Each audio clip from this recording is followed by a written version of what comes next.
Welcome to my farm. Oh, it's such a cute little farm. It's not very little. We used to have 5 men worked here, before the Kaiser started stirring up some shit. Yeah, well, I mean, but it's a pretty farm though. Like there's Yeah, what's so pretty about it? the That's what I thought. Yep. We used to have 2 cows, but then one cow killed the other, and then out of guilt, I assume it killed itself. So maybe things aren't so like. Do you want to go down to the river? There's a big old alligator over there. Why are you looking at me like that? Why are you looking at me like that? I think I need to go. I'm going to smile and it's going to hurt. Oh, God, why are you smiling like that? No, it's so uncomfortable. This podcast is about why horror scares us. What deep, dark, secret, scary cinema shines a light on. The discussions are frank and involve conversations about abuse, trauma, and mental health. There are also spoilers, so keep that in mind too. Now, sharpen your machetes and straight razors, because this is Cutting Deep into Horror.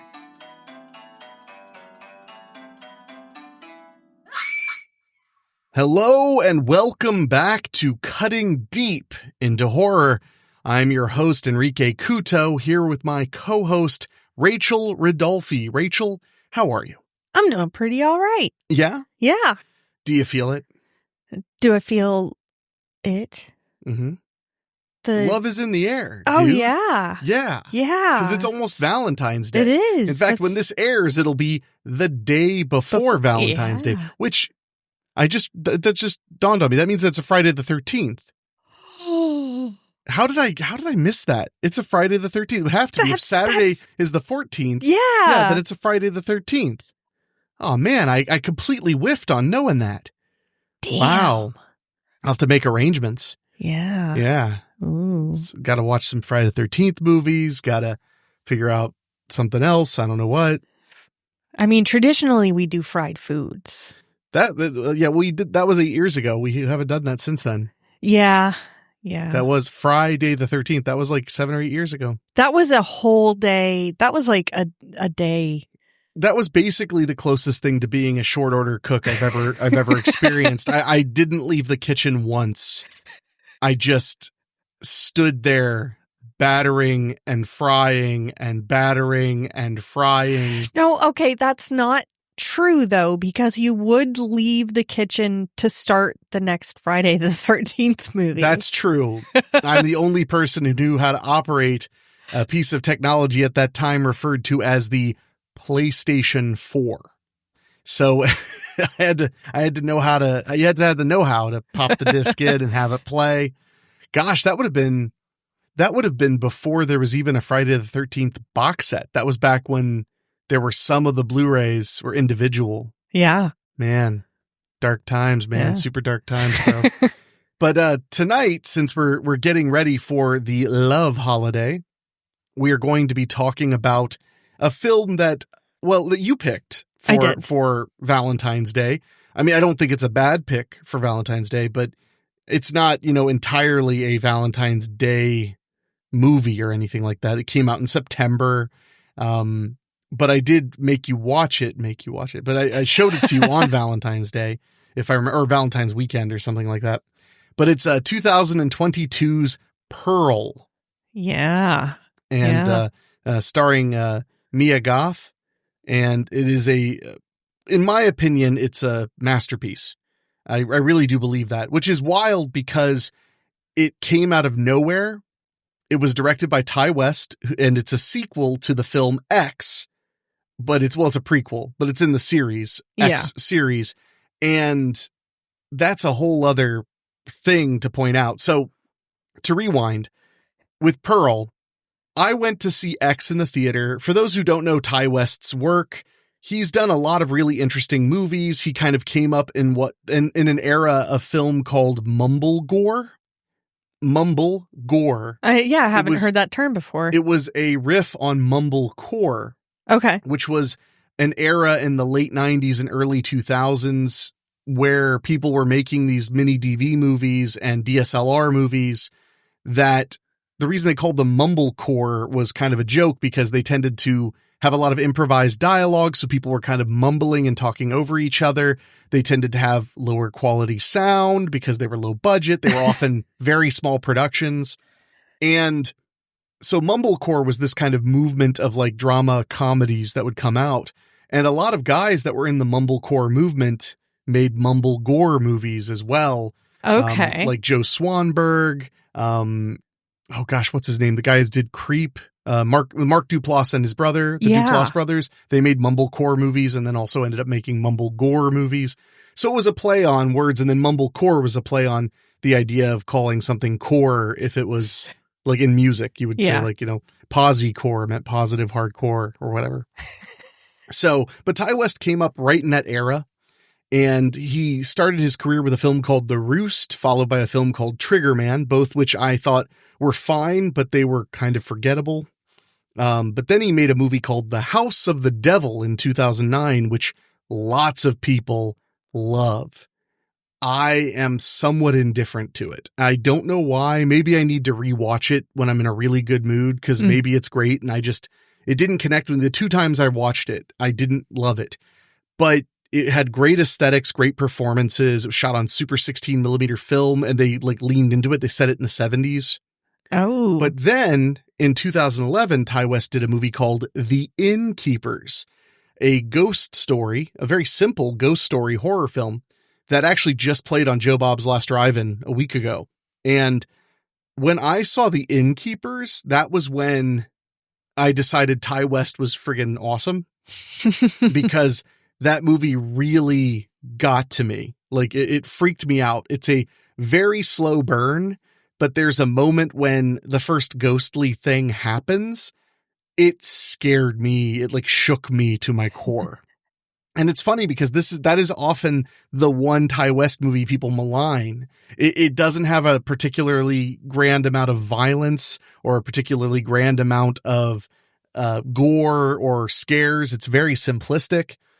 I love it. I think The Innkeepers, until Pearl, I considered The Innkeepers his finest film. Okay. And it's also worth mentioning that in the realm of Ty West's movies, and he's went on to make other films too. He did a movie called In a Valley of Violence, which was a Western, which is hilarious because it was a Thai Western, which I thought was pretty fun. I thought it was pretty damn good. I enjoyed it. He directed Cabin Fever 2, Spring Fever, which I guess he disowned. It wasn't that great, but neither was, in my opinion, the first Cabin Fever. And I'm not trying to be a jerk. If I ever say a movie is not my favorite, I'm not trying to be cute. I don't believe that, with few exceptions, that there are films that are just plain bad. Yeah. But there are definitely films that I don't enjoy, or that maybe aren't for me. Yeah. That's something I always try to keep in mind, is like, maybe this just isn't for me. It's not something I would like. Yeah, I'm just not the right audience for it. Yeah, well, I've often said there are no bad movies, only bad audiences, because that was literally the catchphrase of Popcorn Fodder's first season, was there are no bad movies, only bad audiences. So he's made some really interesting films. He directed segments on VHS, the original VHS anthology, The ABCs of Death. He did a found footage movie called The Sacrament, which is about cults, which I really liked and thought was, just really solid, good stuff. So yeah, he's a very talented director. And in, I think it was 2020 or 2021, he came out with a movie called X, which was a slasher movie that kind of aped on some Texas Chainsaw Massacre vibes. And it was basically about a group of young people in Texas in the 70s who rent a little farmhouse and shoot a porn movie in it. And a lot of crazy things ensue. People start getting murdered. And the bad guys in it are the elderly couple that owns the property, who don't approve of what they're doing. So in that film, the old lady was named Pearl. And in the background of shots, you would see these photos of her when she was younger, and they were portrayed by Mia Goth, who played a character in X. So it was a little strange in some ways.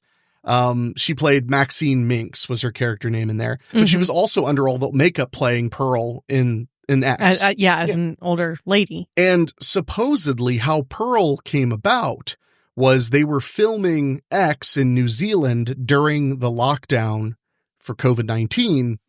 And in that time period, one of the solutions for productions was they would do what they called the bubble, which meant everyone in the production was allowed to commingle. They just couldn't leave the bubble. So you had places you could eat. Often hotels would be a bubble. Like it would just be you guys, because some of the pro wrestling television shows did that too. They would do 2 weeks of bubble and they would film as much TV as they could where everybody was together. Because that way, if anybody got sick, it was contained.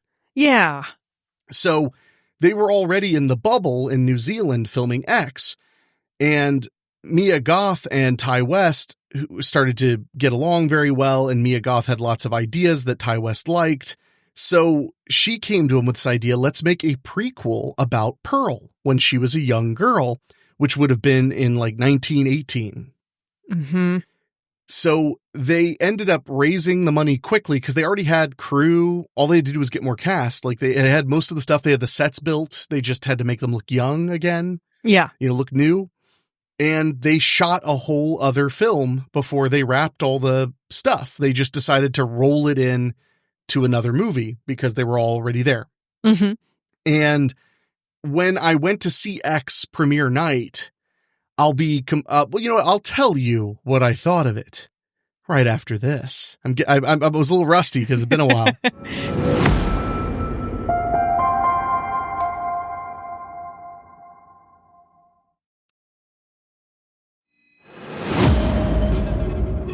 All right, we're back, and when I saw X, it was opening night when it opened wide in the United States.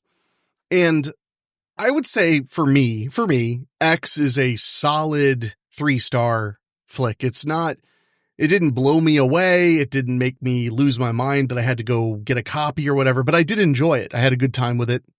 And then at the end, when the credits were done, they play a trailer for Pearl, which had been a secret until then. They had kept it relatively secret that they'd made a whole other movie. And the trailer was just mind-boggling because X was meant to feel like Texas Chainsaw Massacre. It was meant to be, very dark and gritty and gross and grainy. And then all of a sudden they're showing this Technicolor nightmare with big swelling orchestral music. It looks like the Wizard of Oz. And it's this girl dancing around with the little moments of violence kind of hidden into it. And none of us knew what the hell it was in the theater. We're just like, what is that? Because at first we thought there would be a post-credit scene. Right. But then when this starts playing, we're like, holy crap, this is a trailer. This isn't like a tease or a parody. Like, this is a trailer. Yeah. Because at first, some of us thought it was like a parody. It was going to be like a joke. It was like a joke. But it wasn't. So then, I don't remember exactly how long. It was less than a year later, it came out in theaters. I went to see it because I was like, hey, X was pretty good. This looks interesting. And I walked out of Pearl just with the immediate word on my mouth being, this is a masterpiece. Yeah. This is a brilliant piece of filmmaking, fascinating characters, fascinating storytelling. Everything about it is really, really brilliant and thought out. Yeah. Down to setting it during the Spanish flu so all the extras could wear masks because that was the law in New Zealand at the time. Like, it's all really clever and thought out. And Mia Goth and Ty West wrote the script together for Pearl. So the reason we're talking about Pearl and not X is, to me, Pearl just is really something special, but also Pearl's a prequel, so you don't have to watch X to appreciate Pearl, but you do find lots of hidden gems. Absolutely. And with the massive success of Pearl, there was a third film in what they call the X film series called Maxine, which they shot a couple years later, which features Maxine Minx from the first film after she's escaped and is living her best life as a porn actress in Hollywood, trying to make it in traditional movies. And unfortunately, Maxine did fine. I thought it was good. I did love Maxine. I thought it was pretty good. It was very giallo. In 80s. It takes place in the 80s. But it was very giallo-y. I did enjoy it, but it didn't blow my mind. Pearl just blew my mind. And that's why we're talking about it tonight. Yeah. But also Maxine was hopefully going to be a huge hit, but it ended up doing double the box office of Pearl and X and cost like 3 or 4 times what they cost. So it wasn't a very big success. It made 20 million at the box office, but cost maybe 10. As to where I'm pretty sure Pearl and X both cost around $2 million to make, or maybe a lot less. Who knows? They haven't published the, they haven't published the budgets of them. I don't believe. I'm double checking now. Did they publish no budget for Pearl? I don't think I see a budget for X. So yeah, I mean, but they were pretty successful. So, but no, Pearl just, blew my mind. So, usually I ask like, when was the first time we've seen it? So that is mine. Yeah. I was giving a rundown and then I pretty much gave in, like, that's the first time I've seen it.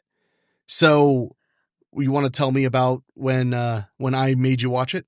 Well, you 1 year for Valentine's Day, you kind of made the decision. It was, I believe, when Pearl like came to Blu-ray, possibly, or when you got it on. I think I want to say they were both on HBO Max. Maybe that's what it was. But I might be wrong. I might have bought Pearl on Blu-ray and X was on HBO Max, which is why I was like, let's watch them both. And at that point, Maxine hadn't come out yet. It hadn't been made yet. But you had told me when Pearl came out, like, this is absolutely amazing and you're going to have to see this eventually. So when you told me, we should watch this for Valentine's Day, I think it'd be fun. I thought that was great. And we actually watched X first. And I thought it was fun. I definitely, I got the Texas Chainsaw vibes, the kind of grindhouse aesthetic that they were going for. And then the moment, because you really didn't even tell me much about Pearl other than it was a prequel. I didn't tell you it was like amazing and that I loved it. Well, you said it was amazing. You said it was amazing and you loved it. Yeah. But you didn't tell me like what kind of tone it had or anything. You just said it was a prequel. So the moment it started and the music swelled and, the bright garish Technicolor, came on screen, I was enthralled. And I feel like I didn't breathe the entire time we watched the movie because I was just so utterly captivated with all of it. And like you said, the story itself is compelling. All of the characters are very compelling because it is a rather bare bones cast, all things considered. And it is kind of a story about like isolation and being almost being captive or finding freedom in a way, because it kind of, at the start of the movie you kind of feel for Pearl, and I'm kind of jumping ahead now, but it just, the way the whole movie played out, I was so enthralled the whole time. It's a very captivating film. It really is. It's fascinating to watch. The music is lush and massive and very old school Hollywood. Yeah. Which is a big element of the film is everything is kind of old school Hollywood. And I want to mention, Mia Goth has had a wild career since X. X was kind of her big catapult, but she's been a fashion model since she was 16 years old. That's how she got into show business. And then she worked for Prada, Vogue, tons of places, Glamour. Damn. And she also started auditioning for films around the same time. She was 16 years old. And her first role was in Lars von Trier's Nymphomaniac, which that's a hell of a film to have to start your career in. I'll tell you that much, because that is a rough film. All right. But she became known pretty much immediately for taking kind of odd, darker, harsher roles pretty much immediately. She ended up in a couple of other things like The Survivalist, which I saw that. I'd like to rewatch it. I remembered liking it. She had small roles in, a bunch of stuff. I mean, just a bunch of stuff. A Cure for Wellness. She was in that one. And then her career really kind of shot off, with X. And rightfully so. She's very talented, and she mostly gets pigeonholed as playing the crazy girl with no eyebrows. I'm not saying that she is crazy, but I am saying that she's been married to Shia LaBeouf for like 10 years. So, and I like Shia LaBeouf, but being married to Shia LaBeouf is that is a move. So, but we'll dive into Pearl and all the things that fascinate us about this story of, it's interesting that you went with this concept of escape and isolation, because I see it there, but that's not where I kind of leaned my brain. So Okay. I'll be interested to pick your brain about that more right after this.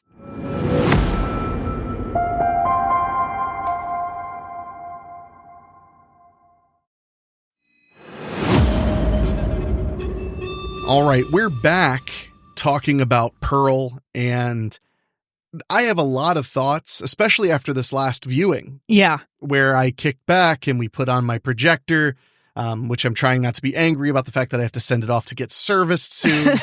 But we watched Pearl on the 4K projector in 4K. I had to buy the 4K digitally because my dumb butt didn't order a import in time. But looks great, sounds great as usual. Yeah. Gorgeous film. It is. I mean, it's a film where the visuals are very aggressive. Mm-hmm. I think the term I often hear is hyper realistic. Yeah. Yeah. Which is what Technicolor really is the idea of Technicolor back in the day when you shot a movie in color, you had to buy a film stock, and the film stock would be in color, but you had to have it processed, and the film would be processed by Technicolor. Technicolor was a known name in that field, and they were known for very vibrant, bright colors. The most famous example of Technicolor is The Wizard of Oz, because that was one of the first Technicolor films. That was right when movies were starting to be in color. That's one misconception. People often think that Wizard of Oz was the first color movie. I think because it literally shows the transition from black and white to color. Yeah. But it was more so color was still novel. So having the movie go from black and white to vibrant Technicolor was surprising to people, because they had just assumed movies were still made in black and white at that time, even big movies. Yeah. So they just assumed they were seeing a black and white movie. So when all of a sudden it's color, it was very exciting and very surprising to them. But yeah, so the vibrant colors are throughout. We get this opening where she's hanging out at the farm, and it's very, the music is just so golden age of cinema. Yeah. With the big flourishes. It really works phenomenally. It does. Well, it feels like, you're watching, The Sound of Music, or The Wizard of Oz, or, Casablanca, or any of those classics where it just draws on. Have you seen Casablanca? I saw like half of it on AMC once, so I need to see all of it. I wish that it had been that other one where it'd be Frankly, My Dear, I Don't Give a Damn. I forget which one that was. Scarlett O'Hara? I think so. I think that was Scarlett O'Hara. Yeah. I haven't seen Casablanca since I was a kid. Yeah. So I was just surprised when you mentioned it, because it's one of those that everybody thinks of when they think of old movies is Casablanca, because that was one of the big ones. Citizen Kane. Oh yeah. See, that's a huge good one. Yeah. And this film is very reminiscent of those on purpose, because it's of the era when those movies were made. Yeah. Which I think is extra fascinating, because as she's doing her chores and everything seems so cutesy and fun and exciting. That's not what the late 10s and 20s were like in real life. That's at all. Well, movies don't usually capture truth. Sorry to those out there who believe in the truth of cinema and auteur theory and stuff. But I have a rule. You've probably heard me say this before. I have a rule that I generally assume, I'll be like, it's got to be a lie. And they'll be like, why? I'm like, because there was a camera there. Yeah. Yeah. Now that has eased up a bit now that cameras are everywhere because they're in pockets. But 20 years ago, like if anything happened in front of camera, I'd be like, nope. I am almost certain that is fake. And they'd be like, how do you know that? I'd be like, why'd they pull a camera out? Yeah. Because they want to capture it. Yeah. So now you have there's a little bit more of a chance it was caught by accident because people are, filming their Melba toast out in public. But back in the day. You said that with so much contempt. Because I meant it. Because I'm speaking the truth that film can't capture. No, but it's the fact is when you're filming, especially when you're making a movie. I now, while I haven't made a feature film on 35 millimeter film or 16 millimeter film, I've shot on celluloid, but when you shoot a movie, a narrative feature, you're sitting down with a camera and you're choosing lenses and you're choosing where to put the light and then you're choosing where to put the camera. Those are all lies. Mm-hmm. Because you literally can't tell the truth. There's no way. Yeah. I mean, you could say, well, place the camera at eye level. Whose eye level? See what I mean? But I mean, that's really because they'll even say well, if you put the camera at navel up, you cause a difference in the way people perceive whatever. Yeah. Whose navel? Because it still could be too high or too low. Like it's all those elements come together to tell you how you're going to feel about what you're seeing. Yeah. That's the basics of photography. The moment you point a light at something, I heard this once. Somebody said, the moment you point a light at something, you're now lying. And I was like, I'd have to go one further than that. The moment you have somebody stand differently in the sun for a photo, you're lying. Like it's all lying. Anyway, so my point is though, that there's this conception of the good old days and the glory days and this idea that life was like that back then. And I believe that when we feel that way now, that is nostalgia, and nostalgia can be pretty dumb and nostalgia can be damaging sometimes or whatever. But most of the time nostalgia is just harmless fun, like shooting heroin in your toenails or punching a stranger in the dark, the victimless crime. But no, nostalgia is whatever, I love nostalgia, but this room is full of nostalgia crap. As we look at all your nostalgia. Hey man, nostalgia is a hell of a drug. Yeah. But my point is that if you didn't live in the 20s and you believe it was like the movies, you're nostalgic, maybe a little diluted in a cute way. When you're Pearl, who I think sees her world and her life like that, you're not right in the brain. Yeah. And we get our first hint of that when she's hanging out in the barn and looking at the animals, and then she sees a duck. Or I guess it was a goose. She sees a goose, and she just sticks it with with a pitchfork, like it's nothing. She just goes like, "Oh, what are you doing here?" And then she sticks it with a pitchfork, and then to make it seem, I guess maybe kind of normalized, she takes the goose down to the water and feeds it to the giant alligator out there, because in X there's also a giant alligator in there. And I did check, alligators in the wild live like 50 years. So later on, when we see the alligator laid eggs, it's possible that literally one of those gators is the gator in X, because it's 50, 60 years later. Yeah. So, and when alligators are well fed and maintained, they can live to be 80. Yeah. In captivity, they can definitely live to be 80. So if she was consistently feeding them, they could live quite a bit past 50 years. But anyway, so she feeds it to the alligator, and we get our Pearl, with the freeze frame. Big swell of music. As the freeze frame is just that alligator biting this thing off of the pitchfork that she's feeding it to. It also reminds me of Lassie. That's the other one I was thinking of. Yeah, Lassie movies. Those huge sentimental swells were so common in TV and movies. And Lassie was a movie first. Yeah. Yeah. That movie's actually pretty good. So I grew up in the height of Lassie and Rin Tin Tin, so the TV shows. So part of me feels like having her feed the goose to the alligator makes you makes you almost go, oh, well, farm stuff. It does. It creates a sense of normalcy for her psychosis, I guess. Because the whole movie is playing with the unreliable narrator the whole entire time. Because we're seeing the whole entire world through Pearl's eyes. And there's certain things later on when her mom denies the gift of a roast pig. I feel like that it kind of plays with that expectation because Pearl doesn't seem to understand why her mom would deny that gift. So it kind of, the beginning, her feeding the gator is kind of there to help us sympathize with, oh, she's just like the weird kid.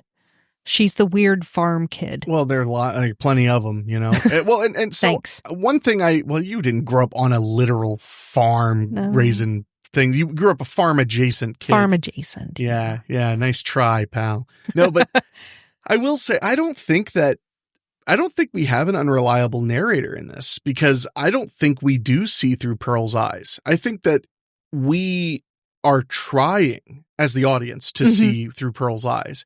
And it just gets harder and harder the further she loses it. It does, though. That's what I mean is like eventually as the observer, we can't ignore all the shit. Yeah. We just keep getting deeper and deeper into it. And something you pointed out when we were watching it is during the sequences where she's being, put in her place by her parents or finding out, things aren't the way she hoped. It looks much more like a traditional movie today. The colors are more naturalistic and there's more shadows and darkness. And to paint a picture, Pearl lives in this it's pretty sizable farm in Texas called Powder Keg Farm. Love the name. Great name. And one thing I noticed is it's a very big farm. There's a whole house for hands and there's no hands anymore because economically things are getting really rough on account of the damn Kaiser. World War I. So, but it's a running joke with my friends. I always bring up the Kaiser so much. I think it's so much funnier to be bent out of shape about World War I and World It War really II. is, Because though. everybody talks about Hitler and Stalin and Mussolini, and they're hilarious, sure. But to just lean into the Kaiser, I don't know. That's just funny to me. So, but to paint a picture of Pearl, she lives in this farm with her mother and her father. Her mother is a German immigrant who, has a very thick accent. She speaks German in the home, and she is very, disciplinarian, obviously. And her dad is an invalid. He apparently got ill and it turned into a stroke is what it appears. Yeah. It appears he had a stroke after having, I don't think that he actually had the Spanish flu. I think he probably just got influenza and had a stroke. People forget how dangerous the flu. I mean, it still is very dangerous for certain people, but it was extremely dangerous back then. Just regular flu, let alone the Spanish flu that they're all worrying about throughout the movie. So he's confined to a chair. His face is half paralyzed. And the mother is clearly trying to keep it all together while their daughter is prancing around dreaming of Hollywood and stuff while she kills small animals and shows all the signs of being a sociopath. Yeah. Just about every single sign of being a sociopath. But she does have something to live for, someone to live for. And we'll talk about him right after this.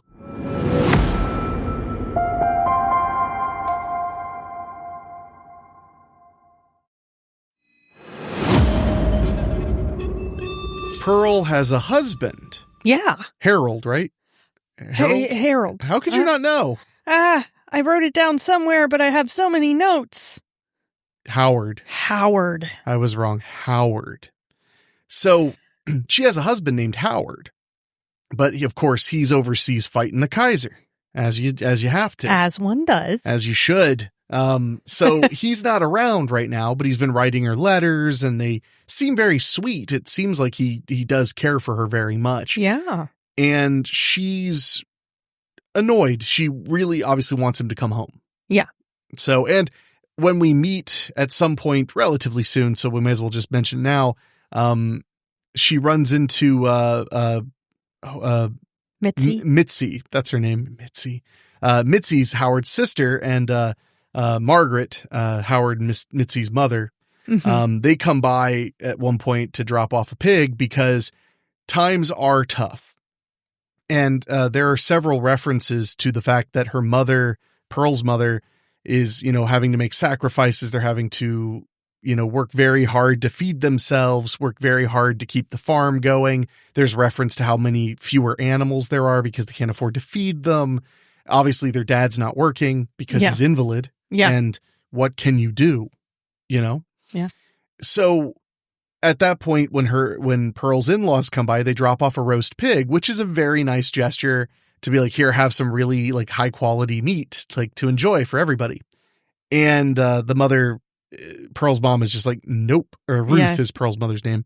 Is just like, nope. Yeah, I refuse she even charity. says, we don't take charity. Which I gotta say, I think that one thing this movie is missing is the mentality of dealing with crazy. There are many scenes in this film where I think I could have gotten out of it because I've dealt with some crazy people in my life. I'm just being dead serious. Yeah. Like I remember I met this girl years ago. I didn't date her or anything. I mean, but I just knew this girl, and she started like flirting with me. I was probably like 26, 27. And she was like hitting on me and stuff. And I noticed pretty quickly, I was like, she ain't, like, all her dogs ain't barking. I need to, steer clear. So I did. I got away. Well, then she started hitting on a friend of mine a year or two later or something. And he like got freaked out. So he was like, I want you, whatever. And she started like harassing him and like bugging him. And he was like, what do I do? And I was like, well, how did you get out of this? What did you do? And he was like, well, I just told her like, I didn't want to see her, or I didn't want to do all this stuff. And I was like, dude, that is not what you say. And he was like, well, but that's what I want. And he's like, no, you be busy. I'm really sorry. I've just been working so much and I'm sorry. I'm not very good at finding time right now. You slowly get out of there. And he was like, but I feel like she'll just get madder or whatever. I was like, yeah, when you run from a wild animal, it chases you. When you walk away slowly, it just kind of looks for something else to do. Do not engage the prey reflex. That's the thing. Yeah. So like, but I feel like there have been multiple moments in this movie. There are multiple moments in this movie where I've been like, man, I know how to deal with that level of crazy. And not just like crazy women. I'm not trying to be like that. I mean, but although, yes, bitches be crazy, right? Yeah. But no, but like the mother. Yeah. I've dealt with some very intense older women, family members. I've dealt with them. Mm-hmm. Man, that whole like, we don't accept charity. That's when you'd pull the whole, we're literally family. Our children are married to each other. Yeah. Like, would you not do something nice for your family? Like if your mother lived down the road, or your sister lived down the road, and they didn't have a lot to eat and you thought they deserved something special, wouldn't you do it if you had the ability? Yeah, that would have broken her, Yeah. And then if that doesn't work, that's when you just start bringing up the Bible too. You just say like, well, in the Bible, it says that we would never, blah, blah, blah, and waste not, want not, and da, da, da, da, Anyway, I'm good at dealing with those kinds of people. I'm good at dealing with bullheaded people. So, anyway, we get the sense that Howard is from money. Yeah. And we find out as the movie progresses that he became a farmhand at Pearl's family's farm. And that's how he met Pearl, and they fell in love. And then he ends up going and fighting the Kaiser. We also hear that his sister believes he went to fight in World War I in part to spite his dad, because his dad didn't want him to go overseas and fight, and it even offered to pay a doctor to write him a note to get him out of the draft. And he was like, nope, I'm going to go and do my yada yada. So there's a lot going on there. Mm-hmm, mm-hmm. And it should be mentioned. So Pearl's farm, while they're in rough shape, it is still a nice farm. Like the barn is gorgeous. It's painted. It's maintained. Their home is maintained.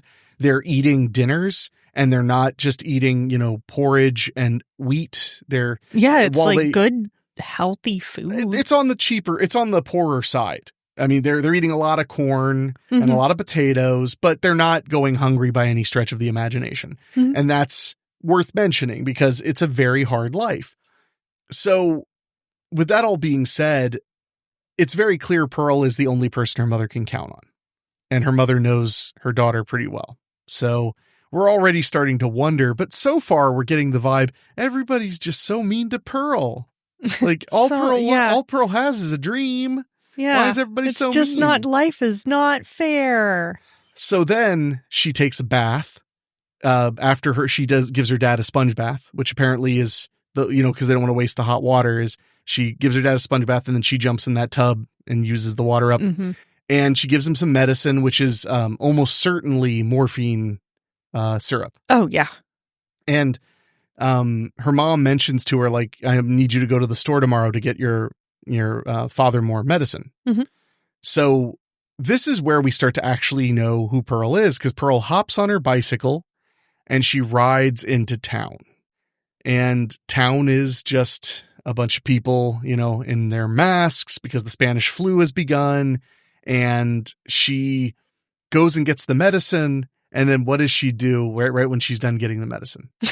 She takes the change, goes to the movies, pops open the medicine and takes a giant glug. A really big glug of morphine. Like cheek full of morphine. Well, and that's something I want to point out is she's acting like a child, but she has to be 24. Yeah. Maybe even a little older. Yeah. She has to be in her mid-20s because she's not a kid. She dresses like a kid and acts like a kid in that cutesy way that, like, what's her name that played Dorothy in The Wizard of Oz? Wow, how quickly they all forget God. you. It's right on the tip of my tongue. No, it's not. It's right there. God. Why do you hate her? Why are you so mean I didn't to even poor Judy Garland? Oh, God. So, but my point is, and I think that it's poignant and worth mentioning, when she takes that big gulp of her dad's medicine, which is a very adult and kind of wrong thing to do. I mean, an adult would drink alcohol in this era, especially in the 1918, an adult would drink alcohol because I don't think prohibition had happened yet. Not yet. So would drink alcohol or smoke cigarettes or chew tobacco or any of those things. She's stealing her daddy's medicine because it makes you feel good. Yeah.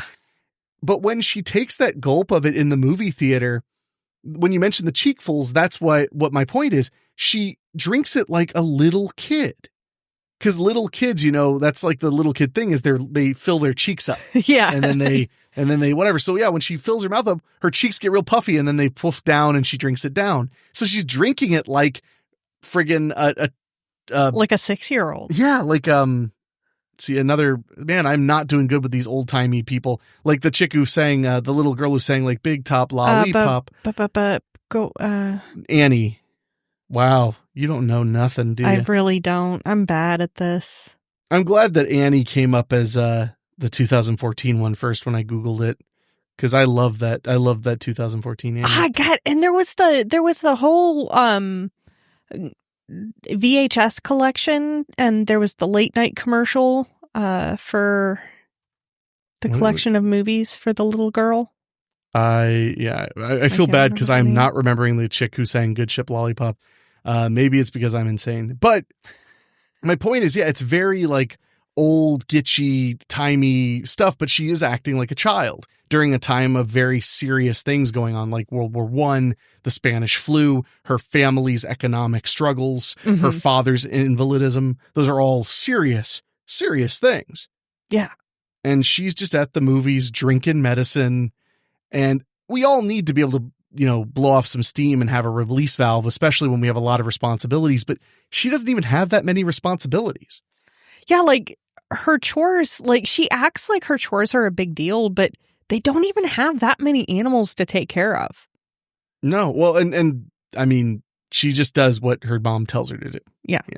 It's not like it's the biggest job in the world. So, but some other interesting things happen while she's out of town or out on the town. And then some really weird things happen on our way back. And we'll talk about all of those right after this.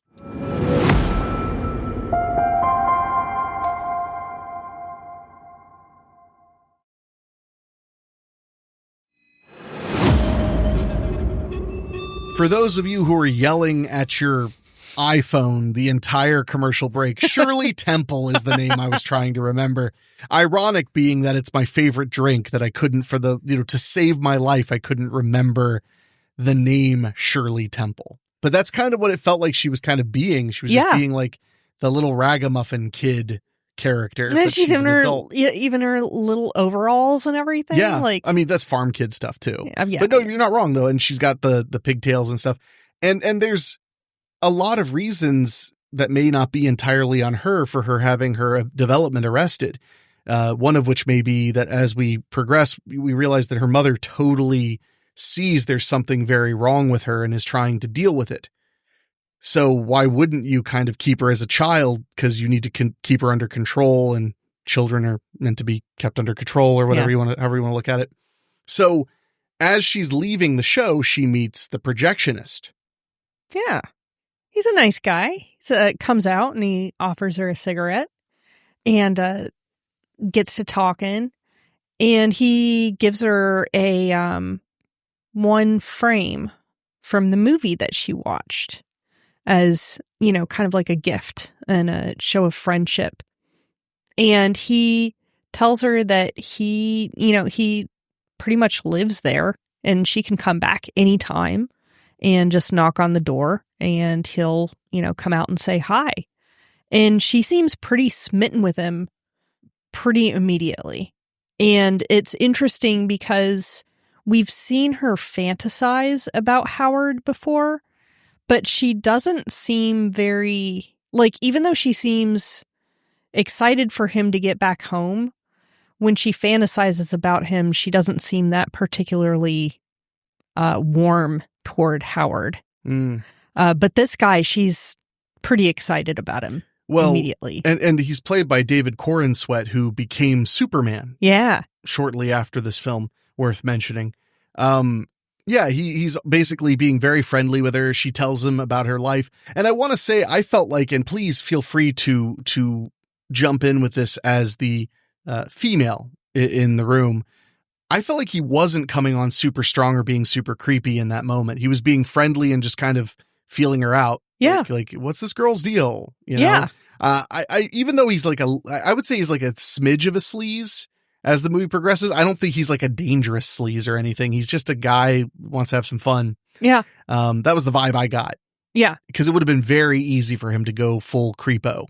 And I felt like they didn't do that, which is nice because that makes it more complicated and more interesting. It really does. So as she's riding home, we have probably the biggest Wizard of Oz homage in that she sees a scarecrow. Yeah. And why don't you talk about, what did you get from this sequence? Ugh.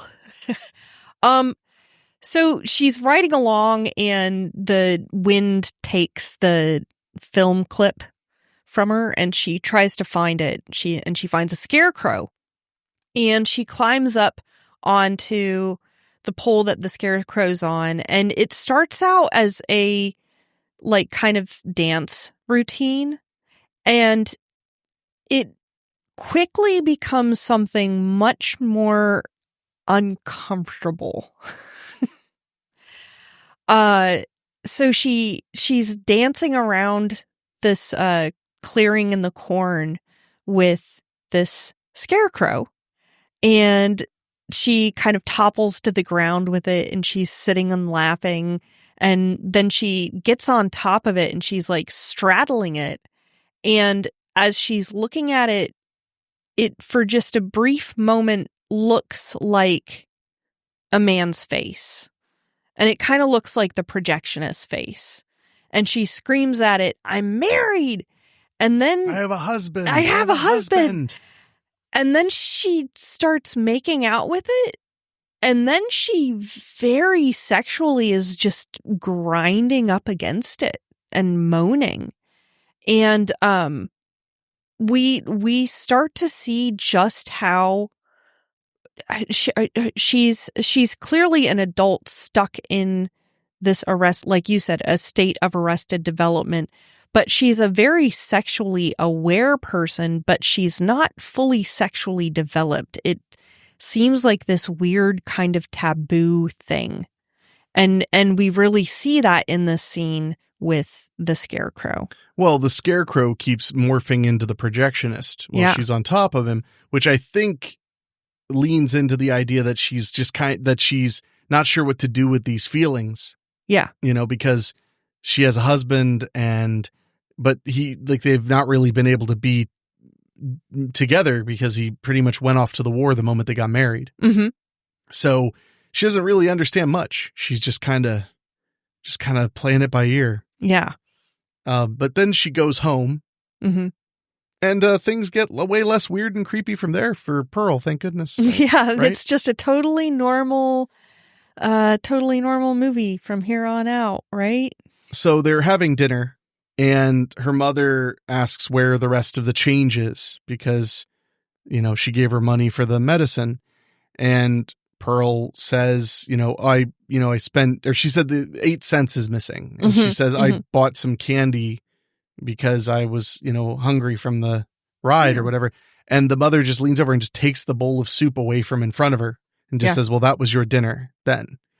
And gives this, big speech about, not a big speech, but a pretty intense speech about, I spent all day making this food for you and you didn't, and you were too selfish. You don't even get to eat it. And she's like, but Mom, I'm hungry. I had to ride all the way there and back. And it does seem like it was really far of a bicycle ride to town. Yeah. And her mom just says, like, you do not eat now. You can have it in the morning. Mm-hmm. And I thought that was, an interesting exchange. But it's true, though. She shouldn't be playing around. And she mentions at one point, the mother mentions that the reason that they are doing well enough, the reason they have enough food in their stomachs and all this is because they are careful and they're mindful, unlike other people who are, suffering through this whole change of the economy because they don't accept that you have to live differently. And I am sure her mother has had her experiences in hardship. Yeah. Likely leading to her leaving Europe to come to the United States. And we'll dive into more of that right after this.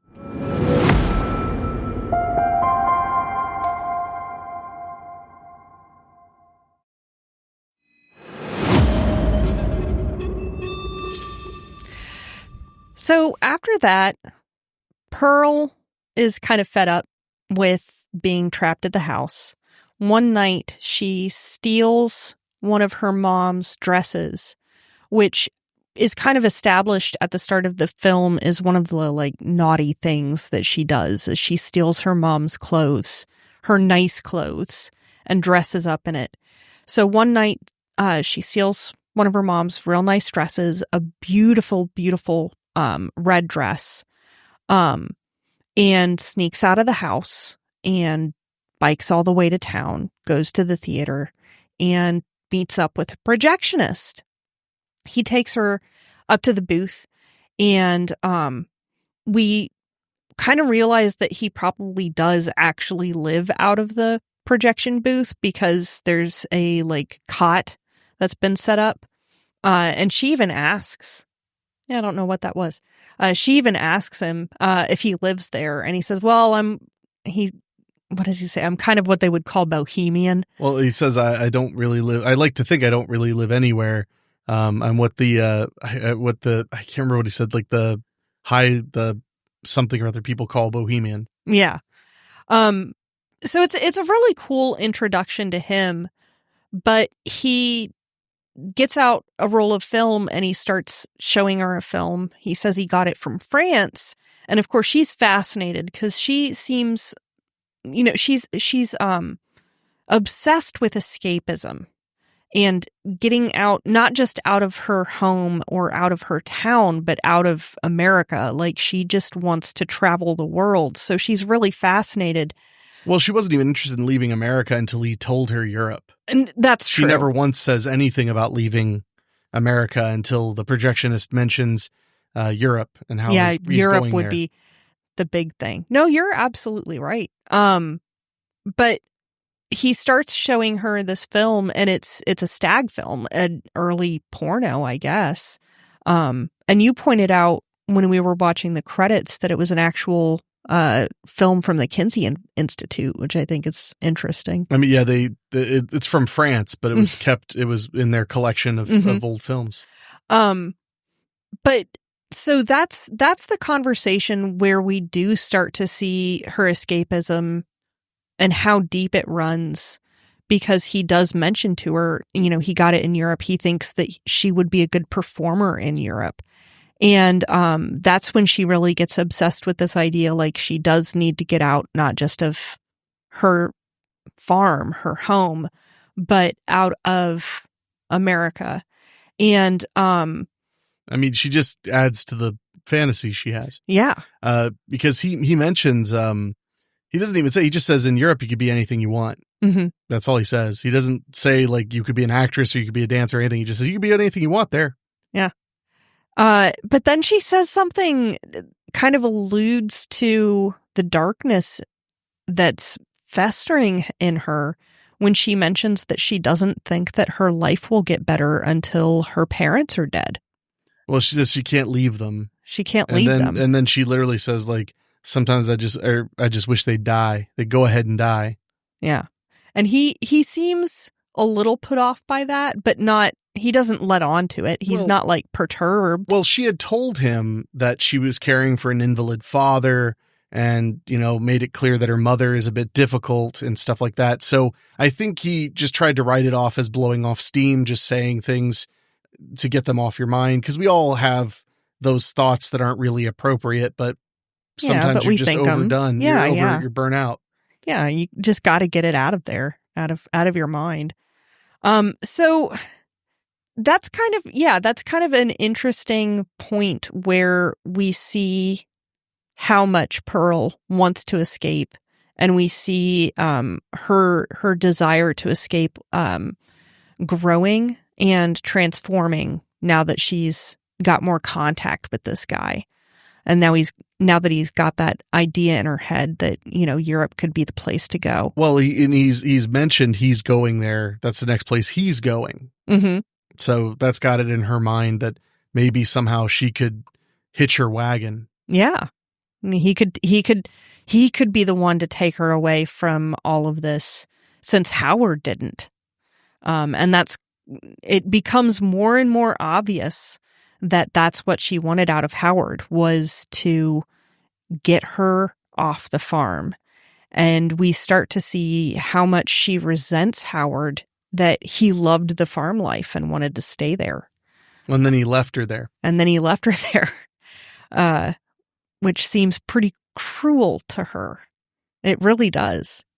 So the next day is kind of a big thing, because Pearl really seems to have reached a breaking point. And so she takes her dad in his wheelchair and takes him out to the pond, the lake where the gator is, and takes him to the pier and just starts talking about how this is no way to live. And things will be so much better for her now. And she gets ready to seemingly push him into the water when Ruth comes up behind her and stops her. Well, and she's talking to him like she's telling him like, I'm going to do this, because I love you, you know, like I couldn't imagine abandoning you. And earlier on, she was like pinching him. In early scenes, she was pinching him really almost hard. Strangled him to death. Well, started to strangle him one time. Yeah. Because she kept pinching him, and then... Well, she would just ask him, like, are you even in there anymore? Yeah. So, yeah, and luckily he gets away. The mother seems to know what's going on, and she's very afraid of Pearl. Also, earlier, we missed mentioning, or we didn't miss it, but, we didn't mention, but when Mitzi came by again, she brought up this audition. Oh, yeah, the audition. There's a troupe trying to find new dancers all over the state of Texas. And they both agree that they'll go together to audition. Yeah. Against their parents' wishes, because both of their one of the reasons Pearl's mom doesn't want her leaving is also because she doesn't want her to get sick. And Mitzi's mother also doesn't want them to, as Mitzi puts it, get the germ. What a quaint way to put it. And when she asks Ruth for permission, it does not go well. No, she tells her she can't, and she says, well, you can't control me. And her mother, it starts to move really, really fast. It does. It does. Because Ruth is confronting her at dinner about knowing she goes to the movies and telling her basically, like, I know the things you're doing. I know the things you're doing when you think no one is looking. Mm-hmm. And she tells Pearl, like, I know you're going to fail and I'm afraid of you, basically. Yeah. She says that to her because Pearl starts really, toward this point in the movie, really harping on, I don't want to become my mother. Yeah. She starts basically saying that, constantly saying, like, my mother's miserable. I don't want to be my mother. My mother's just this stodgy, angry woman who did this and that and this and that. And there was a scene where, her mother was crying at night. Yeah. And rightfully so. I mean, her husband's an invalid. It's horrible what happened to him. It's horrible how they're having to survive. She's reading in the newspaper every day about hundreds of thousands of dead Germans because that was her home and now they're at war. Yeah. So there's a lot that you feel really bad for Ruth over. You really do. And I think that Ruth's monologue when she's talking about, she sees the darkness in Pearl and she starts getting really intense and she talks about, like, do you think this is what I wanted? Because she hears what Pearl says about her, about herself and her. She hears Pearl saying, like, I'm afraid of ending up like my mother. I'm afraid I'm going to end up miserable like my mother. And Ruth is like, do you think I wanted this for myself? Do you think that I wanted, I married this man. I wanted to be his wife. I didn't want to be his mother. And she says, well, what about me? Like, your husband's gone off to war. What if I just kill my husband and then we can run off together? Yeah, we can run off together. We can both go audition to be in the dance. And she's holding a knife to her husband. And he's, sitting there. He's clearly aware of what's going on. He's very scared. Props to that actor, too, because, like, he does an amazing job of doing someone who is totally cognitively aware, but is just paraplegic. Yeah, yeah. And before all of this, I mean, there have been multiple times where Ruth was trying to give Pearl these, like, bits of wisdom, like, say, you need to be happy with what you have, not hoping and stuff like that. What is it? Sometimes sometimes getting what you want isn't what you get. It's making the most of what you have. What? Sometimes getting what you... That's what I typed down. Sometimes okay, well, the last what part makes sense. Yeah. It's about making the most of what you have. Whatever. And those are solid words to live by. Mm-hmm. So, but unfortunately, speaking of live by, things are about to get a lot worse and not at all better right after this.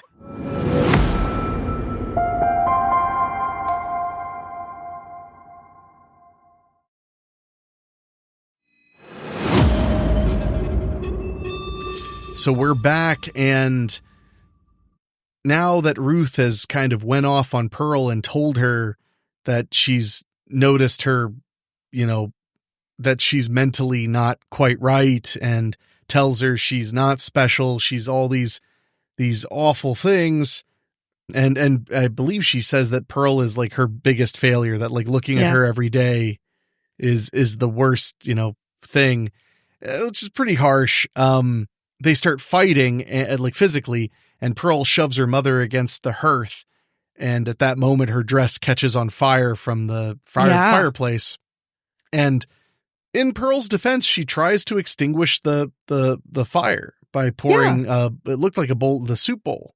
Yeah. On her. It was like the pot full of boiling corn or something. Something like that. Yeah. So she douses her, and it puts her out, but she's already very badly burned and barely able to function. Yeah. So what does she do? She drags her into the basement, locks her down there, gets on her bicycle, and leaves her dad alone at the dinner table by himself after all of that. And she I think I got that wrong. I think she leaves in the morning. In the morning she goes to the she goes she straight leaves there. that Was it night. night? Yeah. So she runs out there, the projectionist opens his door, and she just leaps into his arms, and they make mad passionate love as she starts dropping red flags basically every direction, mentioning, them both going to Europe and things like that. Things will be so much better now. And like I said about how I feel like he's like not much of a creep, like earlier on, like when she left after he showed her the stag stuff, which is a creeper thing to do. I mean, they're both adults, but whatever. When she rejects him, he doesn't like do anything other than say, all right, well, hope I see you around, Yeah. So now when she's saying that stuff, he's just kind of trying to be polite, I guess. He's just, listening and we'll see. So then he agrees to drive her home and help her get ready for this big dance audition. Yeah. And the moment they get there, she walks into the house and realizes that she just left her father there. And she feels awful. She tries to clean him up real quick and keeps apologizing to him. She's, I'll make it all better. I've just got company, She's, says I've just got company right now, so I'll take care of it once he leaves. Yeah, so, she gets him cleaned up enough that she can introduce him to her father, and he's, very pleasant about it. He is a bit perturbed by the rotting pig that's just the rotting there on the pig porch. That's just sitting on the porch. Well, I mean, her mother had left it there, and now she's leaving it there. And in a lot of ways, I feel like the pig was solid symbolism for Pearl just kind of rotting in place, just getting worse as time goes on. The more she's alone, the more she's allowed to just kind of be whatever the hell she is. Mm-hmm. And she takes him into the barn, shows him the animals, is talking about, how she dances for them and how they're her greatest audience. Yeah. And now she's got to move forward, because in show business, if you're not moving forward, you're moving backward. And she's just saying all the stuff, and he's like, oh yeah. And he's already weirded out. Yeah. There was a part where they heard a sound. Yeah. In the so house. they're upstairs in her bedroom making out. Make out with him in the bedroom. Yeah. And while they're making out in the bedroom, they start hearing this like really loud, violent thumping downstairs. And she wants to just ignore it, but he can't. Like, he's like, no, this could be your dad. Like, we've got to check on what's going on. And she's like, okay, fine, you can go check it out. And he goes downstairs and he can hear thumping coming from the root cellar.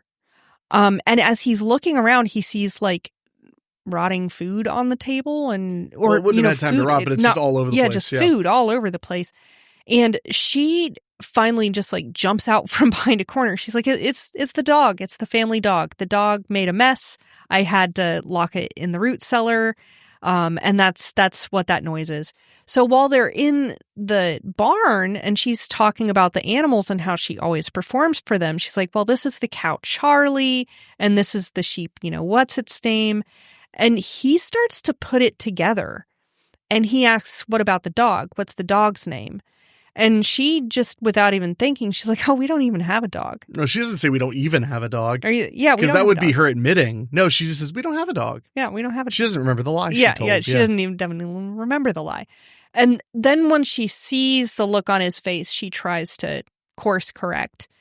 But this is where she completely unravels, because there's no more holding on to, like, she wants so bad to hold on to the reality, but how do you hold on to that? And she doesn't like the way he's looking at her.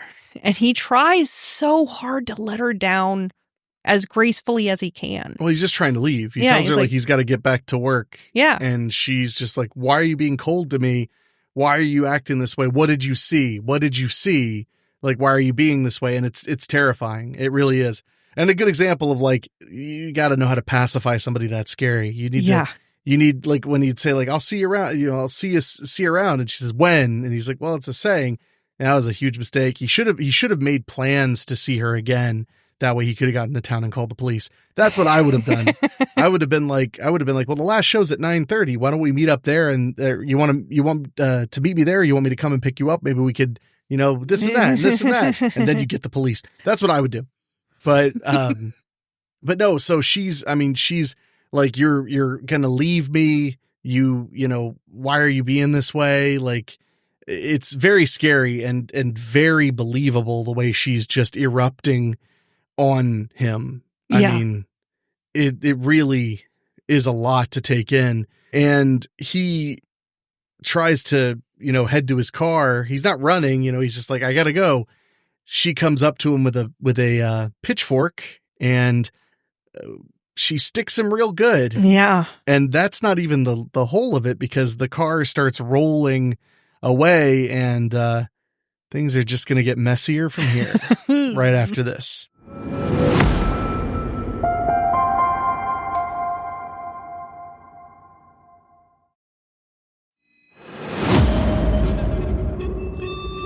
So she pushes the projectionist's car into that big pond where the alligator named Theta, I forgot the alligator has a name, yeah. Theta, eats his remains. Yeah.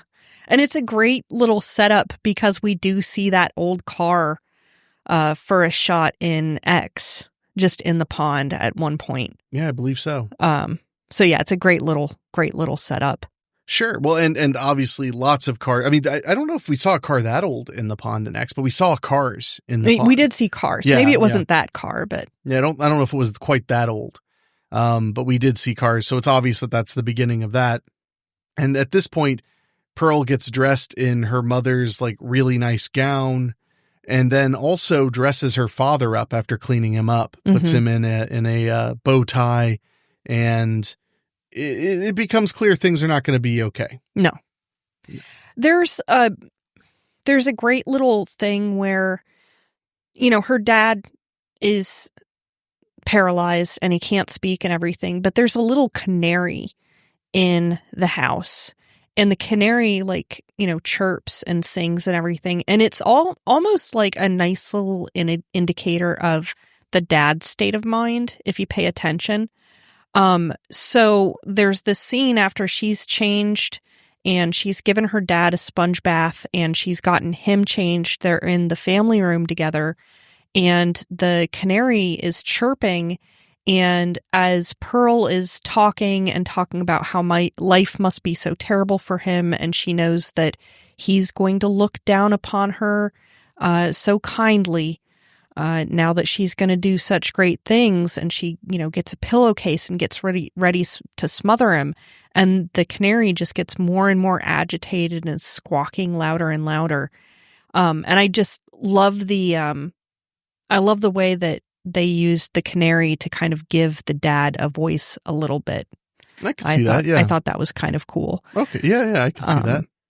So yeah, she kills her dad, and then, well, we don't see it. We don't see it, but she grabs a pillowcase and she says, "You are loved." And then puts the pillowcase and we kind of cut away. Yeah.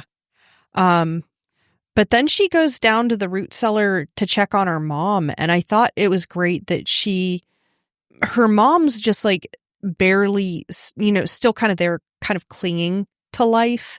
And Pearl gets the chance to repeat the line about making her remember what it felt like, because that shame was what she felt like every time I look at you.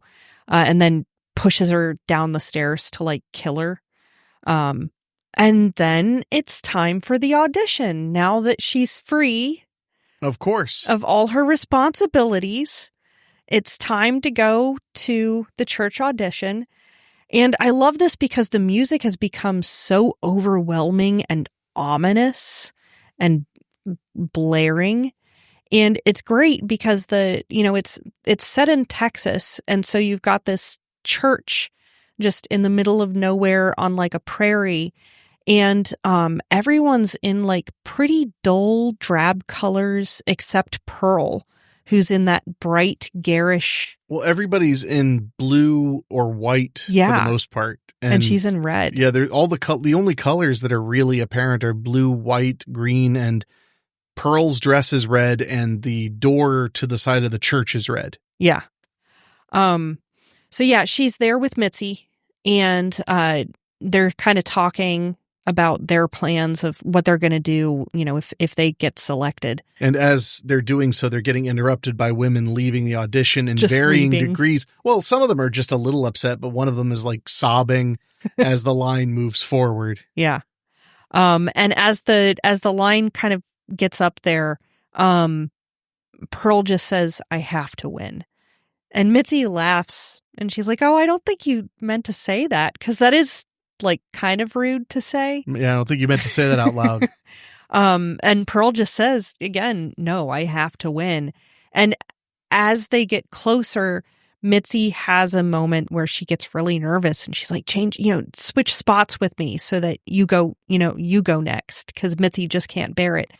So Pearl goes next and she walks into the church, into the audition room, and she gets up to the stage, and the camera pans back, and as she starts singing, this curtain behind her opens, and it's a big like war scene with like explosions and fireworks, and she's got like backup dancers. But it's like a painted backdrop. Yeah. But with animation of the bombs going off, and and then the backup dancers join her. And I do want to mention, she's not on beat most of the time. But she isn't. I didn't even notice especially when she starts doing her dance before it goes into the full delusion. She's not really on beat very well. Oh my God, I didn't even notice that. Well, she has no formal training. She never went to any kind of dance school. She literally has just danced around her farm. Yeah. So she's never had any critique. Yeah. She's never been able to watch herself. I mean, you got to remember, this is an era, you can't film yourself with your phone and watch it back to see how you're doing. She has no idea. That is one thing that I did notice is, like for instance, she goes and shacks up with the projectionist and has a nightmare about accepting an award, and her mom's there in the audience, and she wakes up in a cold sweat, and she's like, I've got to practice my routine. She never practices her routine. No. She will kind of waltz and prance around the farm, but she does not ever actually sit down and practice. So yeah, I think it's funny that you point out that she wasn't even in time with the music. No, and she seemed like, even for the era, she was kind of old-fashioned in her performance. But I will say I loved obviously it's a big moment in the movie. I mean, her doing that dance routine and the stage coming alive and the backup dancers joining her and everything. But if you think about it, I mean, to me, it kind of hints at like the vapidness of it all.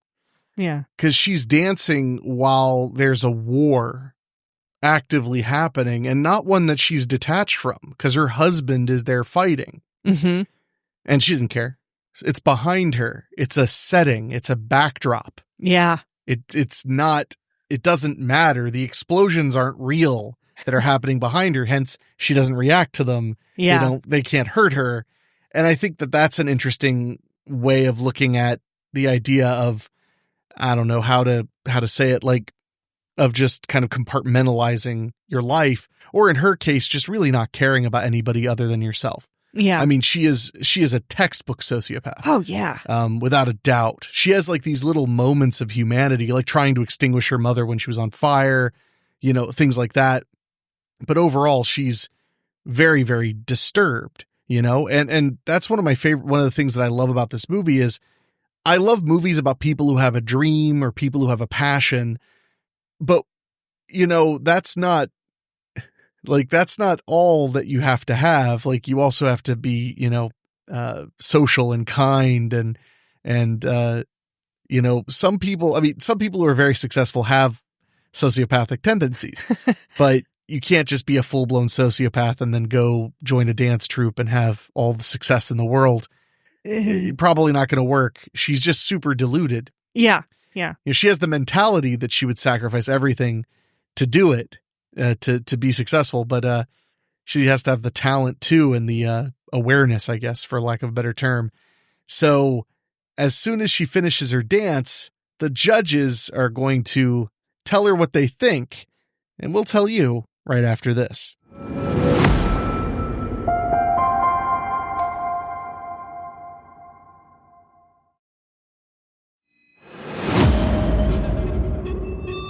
What do the judges say, Rachel? Thanks, but no thanks. That's not what they said. No. They said that she is not what they're looking for. They said that they are looking for someone younger and blonde, more all-American. Yeah. And she does not take it well. No. She starts demanding, like, let me try again. I can do it better. She just loses it. And the church lady that walked her up to the stage is trying to say, like, don't make a scene now. It's going to be okay. It'll be okay. And she's not okay. So she storms out of there and sees Mitzi. Mitzi just agrees, like, let's get out of here. Yeah. So Mitzi doesn't audition. Yeah. Because they just leave together. Yeah. Like right then and there. And Mitzi had her cut ahead. Yeah. So. Yeah, because Mitzi comes, because Pearl like storms out and is like sulking and weeping behind the church. And Mitzi just comes right behind to be a good friend and find her. It's like, let's get out of here. Yeah. Let's go. So they head back to Pearl's, which obviously, the place is quiet now. At least there's that. I mean, that is one way to look at it, I suppose. Yeah. And they walk up and Mitzi almost immediately sees the pig that's now like mostly covered in maggots. Yeah, because she says, "Is that our pig?" Yeah. She asks, "Is that our pig?" And so she goes and sits down with Pearl and gets her something to drink, and it's like, it's not all that bad. It'll be fine. It was just a silly church dance troupe. It's not even that big of a deal. And Pearl's crushed, and she says, like, Mama was right. I'm never going to get off the farm. I'm never leaving. And, starts talking about she wishes that she could go to Europe. And Mitzi says, like, oh, it's not that big of a deal. You don't have to take it that seriously. And that's when Pearl, like, really starts to get, like, less distraught and more serious. Like, no, you don't understand. I had to get off the farm. Like, this was my only chance and I had to get off the farm. And Mitzi's trying to be a good friend. And she's like, no, that's not, you don't have to do anything. And the last few minutes of the movie feels like it's the whole movie, honestly, just because of Mia Goth's mind-blowing performance. Yeah. And so Pearl starts to say, like, she doesn't feel well, and Mitzi's like, oh, well, I guess I'll be going. She's like, no, not like that. It's not the flu. I feel like I'm missing something that the rest of the world has.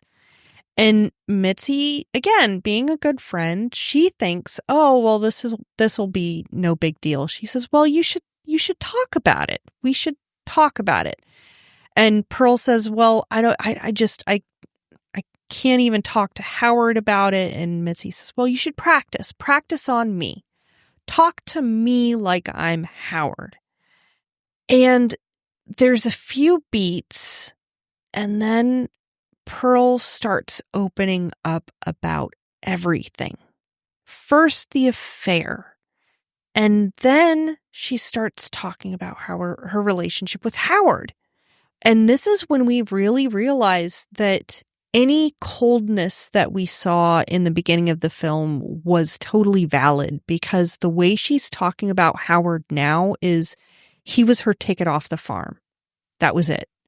And she lays it out that she saw him and pegged him as the rich guy that was going to give her the life of luxury that she deserved.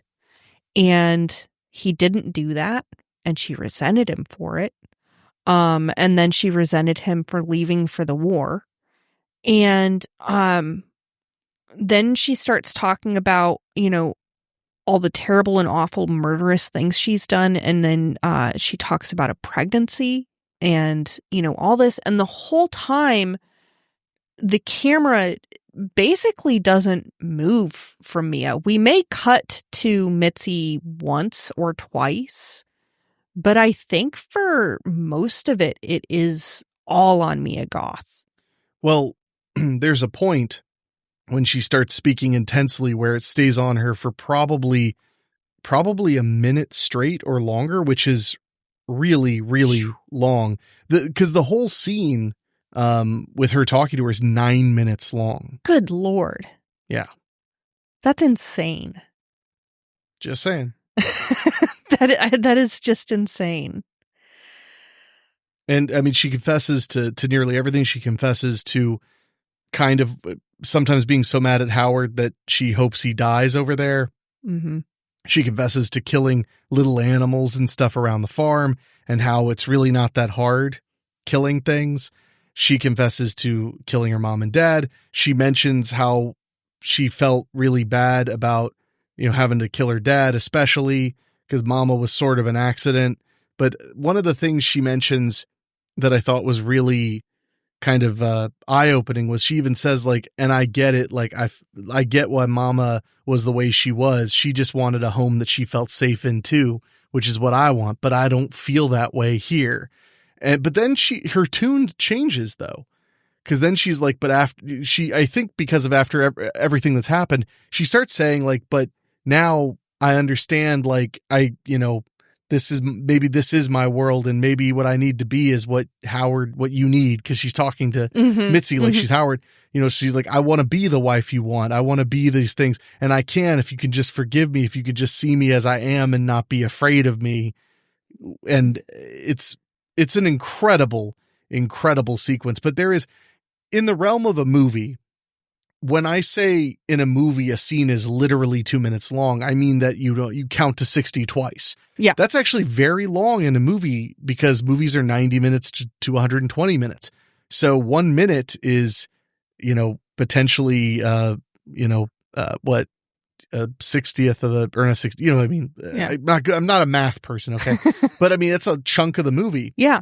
And at one point they stop cutting to Mitzi and just stay on Mia Goth being so incredibly intense and believable and brilliant and scary.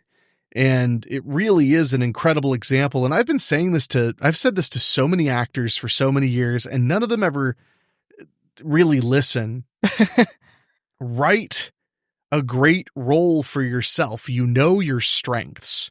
Yeah. So write a great role for you and then take it. I've told actors who've been like, I want to star in something. And I'm like, I don't have any ideas, for you. And they'll be like, blah, blah. And I'll be like, why don't you write a story that you could perform well? Yeah. Not just the character you want to be, but the character you can nail. Like, do that. That's literally what Rocky was. And this is a phenomenal example of that, though. Yeah. She knew she could do this incredible friggin', yeah, it's a really masterfully done sequence. And every time I see it, I am still amazed by it. And this is the first screenwriting credit Mia Goth's ever had, by the way. God damn. So clearly she knew what she wanted to do and how she could do it. Mm-hmm. So, but once she's done talking like that, Mitzi decides, well, I better be hitting the old dusty trail. Yeah, better be getting going. But I wonder how well that'll go. We'll talk about it right after this.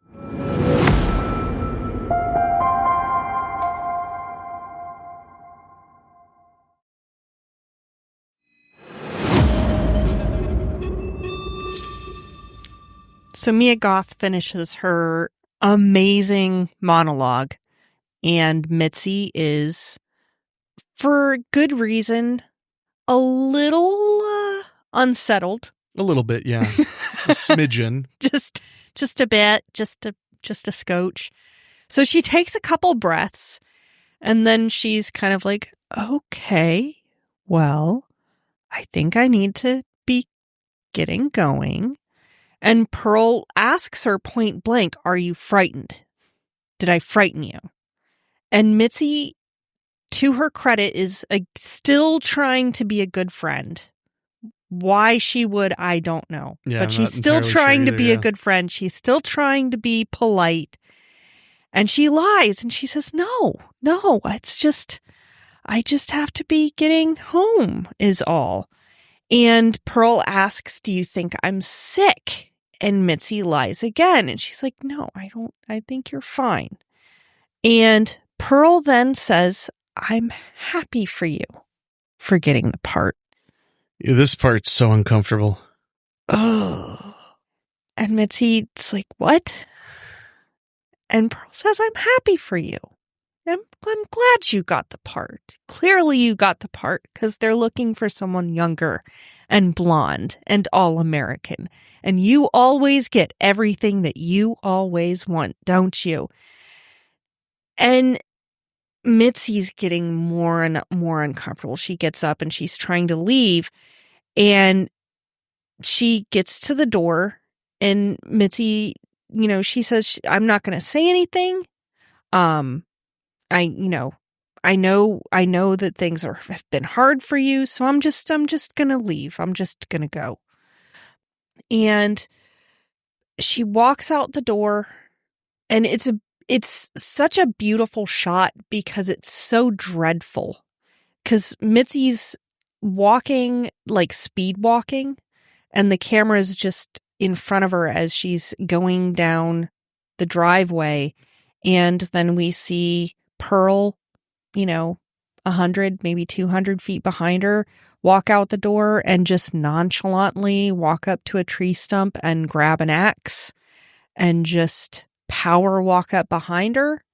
And Mitzi starts running and she breaks off and then she trips and she falls and Pearl just power walks right up behind her and lifts up the axe and just, and it just kills her, just kills her. And then it gets even weirder because after killing her and, she's like dismembering her, then Pearl goes back down to the cellar. Well, you missed the part where she said what her mom said to her before she threw the axe down because she asked her not to do that. And she said, I'm just making the best of what I have. That's or something it. like that. Yeah.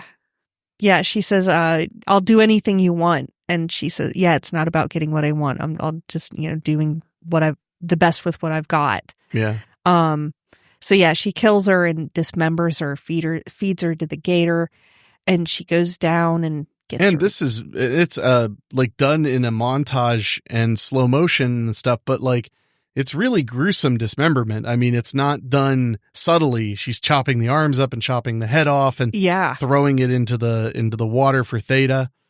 Yes. Ugh. And the upon another viewing, when she's giving the speech to Mitzi, the thing that made me the most uncomfortable was her complete insane decision that Mitzi got the part. Yeah.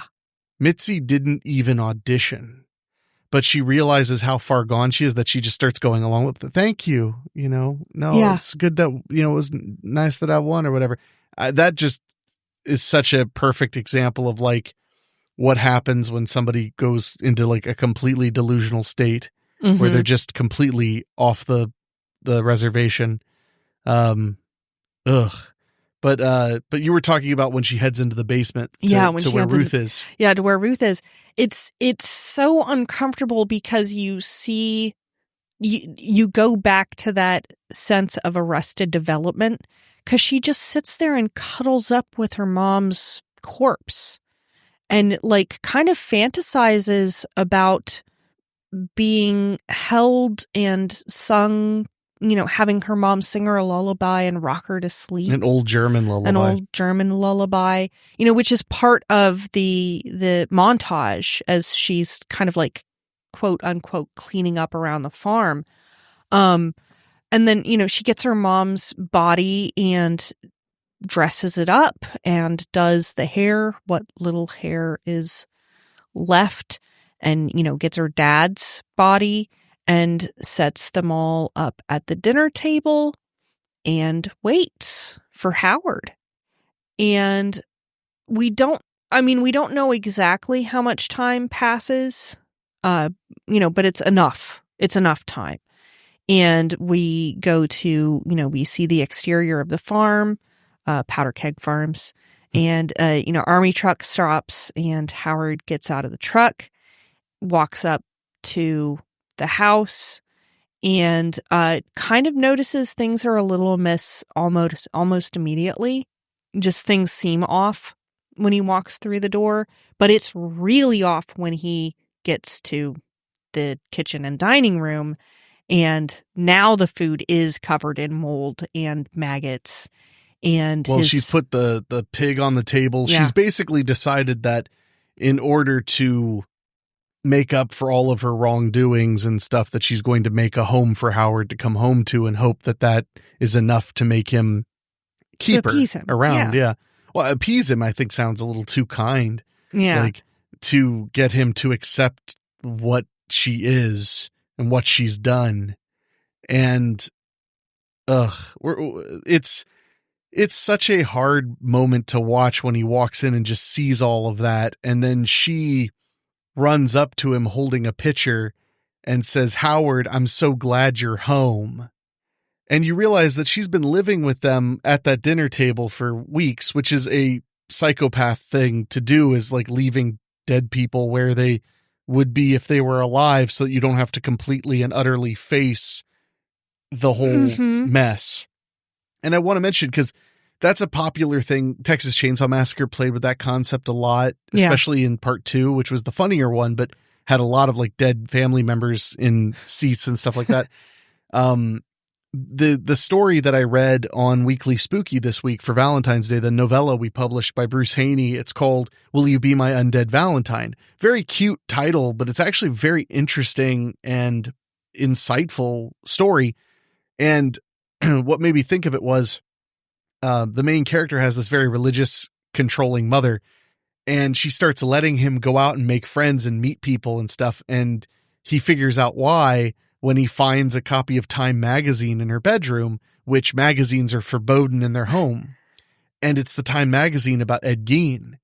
And he realizes that his mother read about or heard about Ed Gein and was like, that sounds like my son, who I never let leave the farm, who has an extreme, because Ed Gein had an extremely religious mother who he couldn't accept she was dead when she died. The father ran off, all this stuff.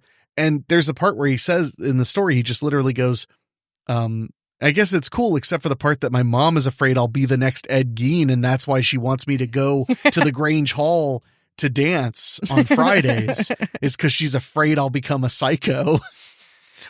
I thought that was such a great twist, and Haney caught me completely off guard with that gag. But no, anyway, but that just like made me think of it. Yeah. Since it's poignant to what we're talking about.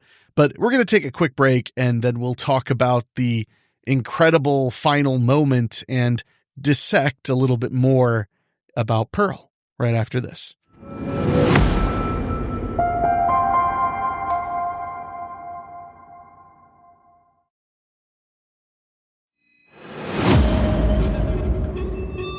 So as Howard looks on at Pearl, and I cannot overstate how just mortifying and honestly very like the end of an EC comic, like the end of a Tales from the Crypt. She's just smiling as you see this tableau of horror. I mean, there's mold in the water glasses and corpses on at the dinner table. And she says, "I'm so glad you're home." She's holding up the picture. And she's smiling. It's just, wider and wider. And I don't know if they planned on having her smile be over most of the credits, or if they just had her hold it for a while as an exercise or something. But she holds this painful smile as the music swells up. We don't even get to see his reaction. Yeah. The music swells and plays. The credits play as her face is in this painful smile. Yeah. And it's so interesting because it is a smile, but she somehow conveys so many different emotions through that one smile. And it starts with like joy and then pain and then sorrow and then shame. And then it goes just deeper and deeper into like just agony, pure agony. What's funny is I think that's interesting. I only picked up on fear. Yeah. There's a lot of that. I felt like it was just that she's afraid that he'll reject her because she doesn't really care about anybody but herself. Oh, no. I mean, and unfortunately, this is a thing, okay, with movies. Have you ever heard the term, like, good for her stories or whatever? Like, they're not girl power stories where a female character goes nuts or does some crazy stuff. Usually those movies, actually, the characters are really tragic and it's really sad. This is a really good example. Pearl does kill everybody. She is literally demented. And it's not in a fun way. She is tortured. Yeah. Horribly tortured. Yeah. So I'd be remiss if I didn't say, and the music gets more dour as she starts to fail holding the smile and tears start running down her face. And then we just get the credits and Pearl is wrapped up. It's a brilliant character study about what would happen if somebody had the dream inside them combined with like completely unmitigated sociopathy. She's almost like a perfect recipe for a monster. Yeah. The isolation that's necessary, but also she was sick before that. I mean, she was killing little animals when she was a child, which is a sign. But here's the thing I've realized after thinking about Pearl for a while, because I really do think it's a masterpiece, and I don't throw around terms like masterpiece haphazardly. Yeah. It's a masterpiece. I think that, I would be amazed if Ty West made a better movie just because, some of it's the script, some of it's the directing, some of it's the stars, and some of it is the stars aligning. Yeah. Lightning in a bottle. Yeah. Yeah. And the more I thought about this, the more I realized that Pearl spent... first of all, we have to go to X for a second because X is where they are, when they're elderly living on this farm still together. Yeah. And in X, it's very clear that Howard has been cleaning up after Pearl his entire life. He's basically lives to protect Pearl. I think that's a very fair statement. I would agree. Yeah. He lives to protect Pearl. They live on this farm together. He has to keep her away from people for the most part, because she might kill him, go crazy, and he doesn't want her taken away. He loves her. So with that all being said, that's most of what X is about, aside from like the teen slasher parts. Pearl was so afraid of becoming her mother, but she literally becomes her father. Yeah. Oh, yeah. Yeah. Now she literally becomes her father. Yeah. She does, though.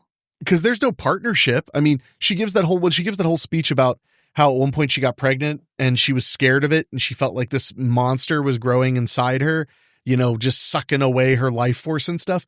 I realize that's a very sociopathic way to view pregnancy, to only see it as a threat and not see it as like sharing or growing something, because when you talk to like a healthy, person who's pregnant, who's like, heads on straight, and it can be easy to get your head off straight when you're pregnant because you got hormones and stuff going crazy and your body's changing. It can be scary. But when you talk to somebody who's like mentally well and they're pregnant, they say like, I'm creating a life. It's weird and it's gross at times and it's this, but I'm creating a life. But Pearl's attitude was like, this thing inside me is just taken from me. Yeah. Yeah. But so what do? They live on that farm. They kind of do whatever they're going to do at that farm. It's pretty old and beat up by the time we get to 79 when X is happening, but they're just there, and they've got their alligator and they got a few animals, not even very many animals at that point. So they have literally done nothing a family would do. No children, no growth of anything, no travel, no nothing. All he's done is care for Pearl. Keep her safe and alive. That's not a marriage, I mean, and my point is that like how her mother was like, I didn't want to be his mother. I wanted to marry him, but this, these are the cards you're dealt. Like the man I love became an invalid. I think that is a like super mirror to what happens to Howard and Pearl, which we see in X. Yeah. Because literally Howard's moderately reasonable. Yeah.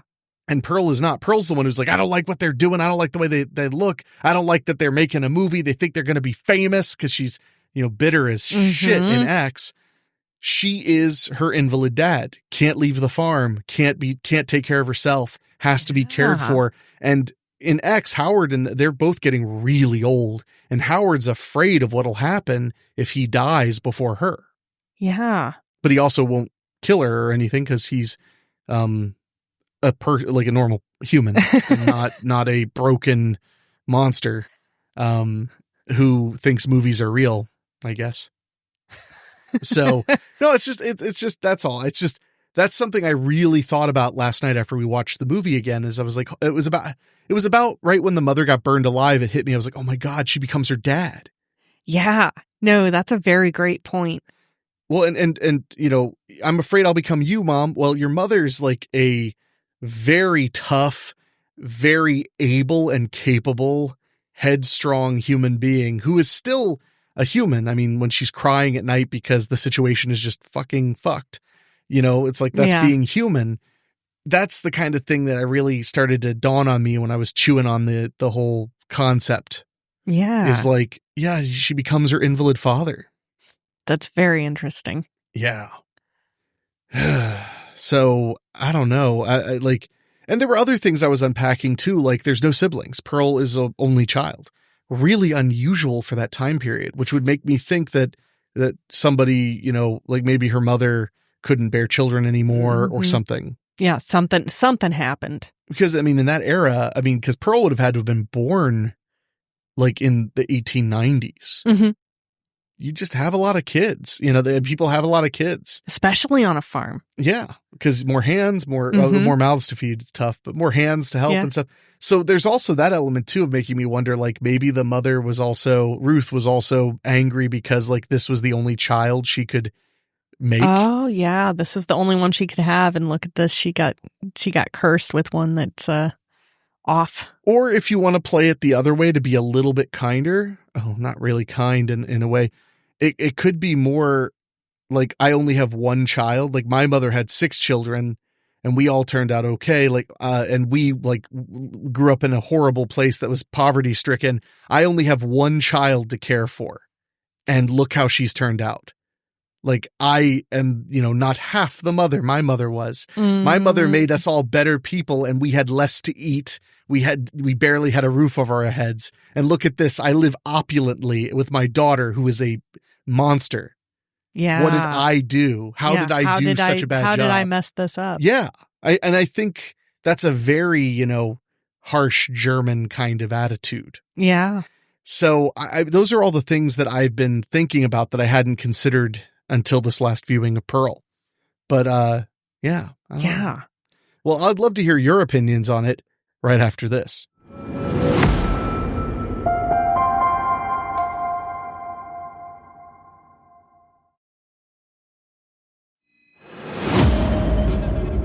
So those were my thoughts, which went on a little bit more than I was intending. What about you? What are you thinking? Well, on this viewing, I felt a lot more for the mother. I feel like, you can't gloss over what Ruth goes through. Sure. But I feel like in this go through, or this time we watched it, I was struck just by the tragedy of her character and kind of, how tough it must have been for her. 'Cause like caring for a sociopathic child and an invalid husband can't be easy. And throw in a world war and a global pandemic on top of that. Well, and they had mentioned, like I said, they had farmhands at one point. Like the place used to be hopping. Yeah. It was there's probably a time when it felt like this was going to grow and become a lot more than just a simple, comfortable life. They probably for a while were heading towards having a very successful business. Yeah. And then that just got taken away. And yeah, I really want to now that we've watched Pearl again, I want to go through and I want to watch X again and see if there's some more stuff that I've caught. You know, if I could catch anything else as far as, you know, shots that, because again, I know that they set up cars being in the pond, in the gator pond for X. So I'd like to see if there was any other setups like that. Yeah, because I don't know that I don't think they knew they were going to be making Pearl when they were making X initially. Really? Because I know that a lot of the, especially like indoor sets, it feels like they had to have at least kept some of those sets. Oh, no, they didn't tear any of the sets down. No, they reused everything. But I'm saying that I don't know that they knew, at least not, they didn't know at the beginning of X. Like they certainly didn't know when they were writing the script that there was going to be another movie. That's all. Okay, that makes sense then. But yeah, and again, just the Technicolor and the color timing of it, the music is absolutely amazing. I have to agree with you that I feel like this is a masterpiece. I feel like even if you aren't necessarily a horror fan, if you are just a fan of cinema, I think that this is a really amazing character study because, yeah, Mia Goth just dives into the depths of what darkness can lie in someone's heart and does a great job of like really pulling your heartstrings, but still making you feel very uncomfortable at the same time. Cause like you want to sympathize with her, but at the same time, like there's every time I watch it, there is that moment where you're like, nah, Pearl, you lost me. I can't sympathize with you anymore. Like you're not the hero that you think you are. Hate when they pull on my heartstrings.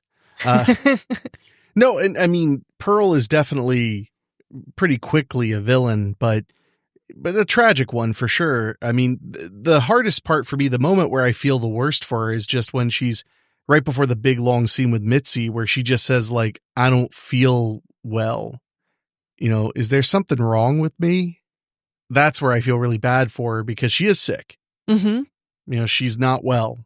Yeah. It's not that she's sat down with a bunch of note cards and planned out like why all this murder and mayhem is good. Mm-hmm. She is drawn to it and it's dark and sad and tragic. But damn if it isn't a fascinating movie. And I think I didn't talk a lot about the other elements because I feel like this is stuff that movies explore all the time, but like I do appreciate how open and honest they were about some of the elements of wanting to be a creative person and wanting to perform and wanting everybody to see how great you are and all this stuff and how it is a little fucked. It is a little awful in some ways. It's a little dark to believe that you're so important. You should be able to go and do these things. And every person who goes out there and does anything creative has to have a little bit of that craziness in them that they're like, I have to put this out into the world. Otherwise, you know, whatever, because I think it's fascinating that there are people in the world who like will play guitar just in their bedroom for their own amusement. That means that they don't have some desperate need to be loved that they have to fill. They're like, no, this is just cool. I'm like, damn, I wish I could feel that. So, but that is Pearl. And before we get out of here, we do have an email and she's waited very patiently for us to read this because she sent this in on New Year's Eve. Oh, goodness. It's from Melissa Ward, who wrote in before. I'm sorry if okay, no, that's her name. Okay, good. I thought I read the wrong name for a second. But she wrote us a little email. Hey, it's Melissa again. I love the movie Dead End. I found it on Tubi. The thing about this movie is how mundane a road trip can be.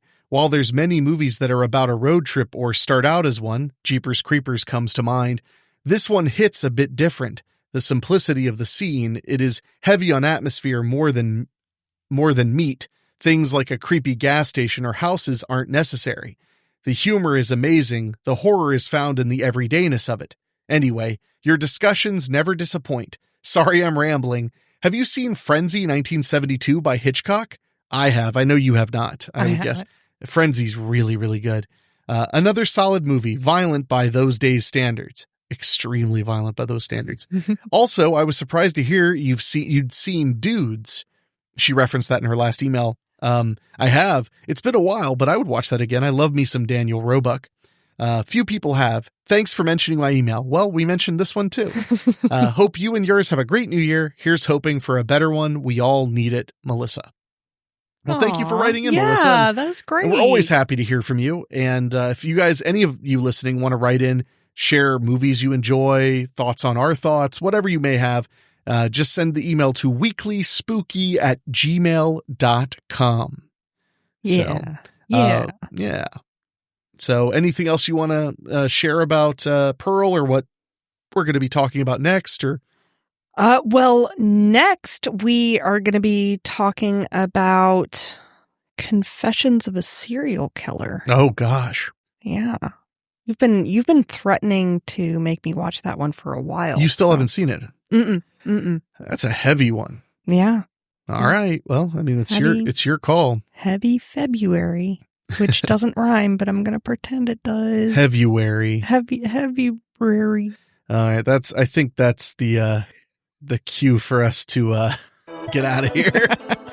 But thank you all so much for listening to Cutting Deep into Horror. We hope you enjoyed it. Remember, you can email us at weeklyspooky@gmail.com with any suggestions, comments, or criticisms, although we'll ignore the last one aggressively.